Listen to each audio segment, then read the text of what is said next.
So మనం ఎక్స్టర్నల్‌గా ఇలా hormones తీసుకోవడం వల్ల ఏమన్నా ఫ్యూచర్‌లో బేబీకి గానీ, మదర్‌కి గానీ సైడ్ ఎఫెక్ట్స్ వచ్చే ఛాన్స్ ఉంటుందా మ్యామ్? నాట్ ఎగ్జాక్ట్‌లీ అండి. ఎందుకంటే ఇప్పుడు ఆ హార్మోన్ ఇంజెక్షన్స్ వాటి యాక్షన్ అది ఓన్లీ 24 అవర్స్ వరకే ఉంటుంది. సో వన్స్ ఎప్పుడైతే ఆ హార్మోన్ ఇంజెక్షన్స్ తీసుకోవడం మానేసిన తర్వాత వాటి ఎఫెక్ట్ ఏముండదు. సో వాళ్ళకి చాలామంది ఇలా కూడా భయపడతారు. అదే మా ఎగ్స్ పెరగడానికి ఇంజెక్షన్స్ ఇస్తున్నారు, ఎగ్స్ తీసేస్తున్నారు, మళ్ళీ నెక్స్ట్ ఎగ్స్ ఉండవేమో అని. అది రాంగ్ అనమాట. ఏంటంటే మనము ఆ మంత్లో ఆ సైకిల్లో మనకి ఓవరీలో వచ్చిన ఫాలికల్స్ని బయటికి తీస్తున్నాం. మళ్ళీ నెక్స్ట్ మంత్ మళ్ళీ ఫ్రెష్గా ఫ్రెష్ ఫాలికల్స్ ఉంటాయి. సో మనం ఇలా తీయడం వల్ల వాళ్ళ మొత్తం ఎగ్ రిజర్వ్ అనేది తగ్గిపోతుంది అని అనుకోవడం కూడా రాంగ్ అన్నట్టు. అది మనకి ఎగ్ రిజర్వ్ అనేది మనకి పుట్టుకతోనే కొన్ని ఫిక్స్డ్ ఎగ్స్ ఉంటాయి. అవి ఎవ్రీ మంత్ కొన్ని మనం లూజ్ అవుతూ ఉంటాం. సో ఆ లూజ్ అయ్యే ఎగ్స్ని మనం పెరగడానికి ఇంజెక్షన్స్ ఇచ్చి వాటిని మనం తీసుకుంటున్నాం తప్ప వాళ్ళ ఎగ్ రిజర్వ్ తగ్గిపోతుంది అని అనుకోవడం అది రాంగ్ అనమాట. అది కేవలం మిత్. కొంతమందికి ఎన్నిసార్లు ట్రై చేసిన ఐవీఎఫ్ కూడా పాజిటివ్ రాకపోవచ్చు కదా మ్యామ్. సో వాళ్ళు ఎన్నిసార్లు ట్రై చేయొచ్చు మ్యామ్ మ్యాక్సిమం? సో మనం ఎన్నిసార్లు ట్రై చేస్తే పాజిటివ్ వస్తుంది అన్నట్టు చెప్పగలం మ్యామ్? మనం ఐవీఎఫ్ ప్రాసెస్ చేసినప్పుడు అందరికీ సక్సెస్ అవ్వాలని లేదు. దాంట్లో ఎన్నో ఫ్యాక్టర్స్ ఉంటాయి సక్సెస్ని ఇంప్లై చేయడానికి.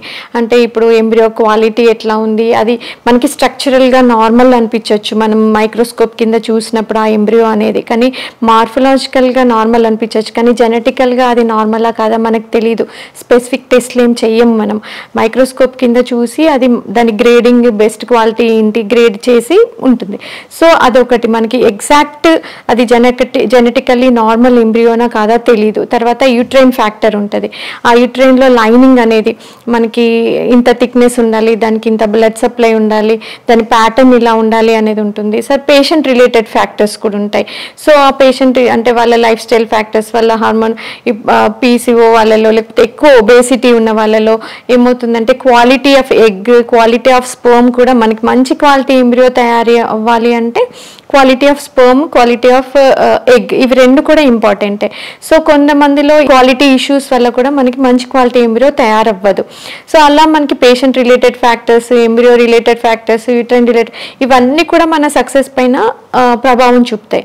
జనరల్గా మనకి సక్సెస్ రేట్ ఎంత ఉంటుందంటే అన్ని ఫ్యాక్టర్స్ బాగున్నా కూడా మనకి 40%, 50% వరకే ఉంటుంది సక్సెస్ రేట్ ఇంటర్నేషనల్ లెవెల్లో చూసుకుంటే. కాకపోతే కొంతమందికి అన్ఎక్స్ప్లెయిన్ రీజన్స్ ఉండొచ్చు, అన్నీ కూడా బాగుండొచ్చు, ఎక్కడ మనకి ఏమీ డిఫెక్ట్ కనిపించదు, బట్ స్టిల్ మనం చేస్తే అది నెగిటివ్ రావచ్చు. సో అలాంటి వాళ్ళకి నెక్స్ట్ టైం ప్లాన్ చేసినప్పుడు ఇంకా ఏమైనా మనం ఎవాల్యుయేట్ చేయాల్సిన థింగ్స్ ఉన్నాయా అనేది చూసుకోవాలి. ఎక్కడ ప్రాబ్లం వస్తుంది.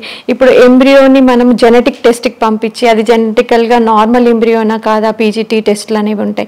ఎందుకు ఇంప్లాంటేషన్ అవ్వట్లేదు, ఇమ్యూనలాజికల్ ఫ్యాక్టర్స్ ఉంటాయి. వాళ్ళ బాడీలో వాళ్ళకే ఇంప్లాంట్ అవ్వకుండా ఆటో యాంటీబాడీస్ అనేవి తయారవుతాయి.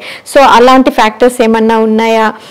తర్వాత గర్భసంచిలో ఆ రిసిప్ట్ ఇప్పుడు ఇంప్లాంట్ అవ్వాలి అని అంటే లైనింగ్లో ఒక పీరియడ్ ఉంటుంది, అంటే ఆ స్పెసిఫిక్ పీరియడ్లోనే అది ఇంప్లాంట్ అవుతుంది. సో దాన్ని విండో ఆఫ్ ఇంప్లాంటేషన్ అంటారు. ప్రతి సైకిల్లో సర్టెన్ పీరియడ్లో మాత్రమే అది ఇంప్లాంట్ అవుతుంది అనమాట.